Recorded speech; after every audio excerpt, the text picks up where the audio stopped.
To adjust talkback sound feedback volume in Samsung Galaxy S23 Ultra, swipe down the top of the screen and then tap setting icon. Scroll down the screen to find accessibility. Tap accessibility and then tap talkback. Tap setting. Under audio section, tap sound and vibration. When the sound feedback option is on, you can adjust its volume.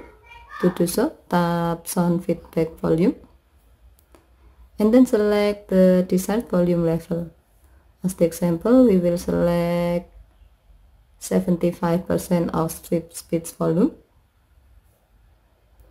By choosing this option, when talkback is on, the sound feedback provided as you navigate your phone will be set to 75% of the talkback speech volume. Okay, thank you for watching. Have a nice day.